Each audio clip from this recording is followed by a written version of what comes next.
今天来给大家介绍一下，作为一个可视采耳师的一个采耳工具。首先是使用最多、使用频率最高的一个工具，叫耳起。那么耳起的一个标准的话，就是要薄而弯。薄的话，是因为太硬的话，你会弄伤客户皮肤啊，就是它会有不舒服的感觉。而弯的话，是因为我们人的耳道，它其实是一个狭长的管状空间，是弯的啊，并不是说笔直的，所以说可以看到我的耳起啊都是有点弯度的啊。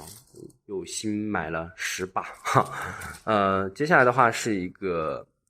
枪状镊。枪状镊的话，它就是需要咬合力度非常的精密啊，就是你看这样夹起来，它的口子要非常的小，因为太大的话它是夹不住什么东西的。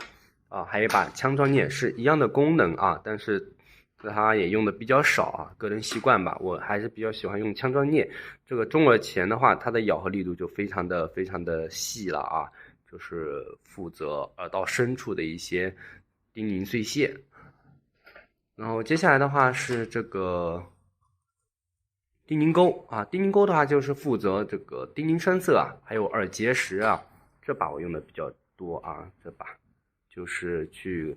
勾一些比较硬的东西，要把它给勾出来。接下来这个东西有个很好听的名字叫盘龙耙啊，就是一个小耙子，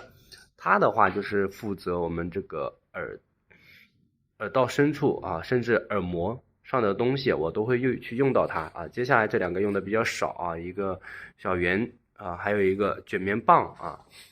在这些道具中的话，用的最多的、频率最高的应该就是这些耳起了，因为大多数人的话，耳道它有叮咛碎屑或者说有真菌层，就是需要我们用耳起把这些脏东西给先拨起来、先翘起来。然后其次是这些啊，其次是这个枪状镊，还有中耳钳，这两个的话，基本上能解决80%的问题啊。接下来的话，可能就是说这些也都是会用到的。好，今天介绍就到这，拜拜。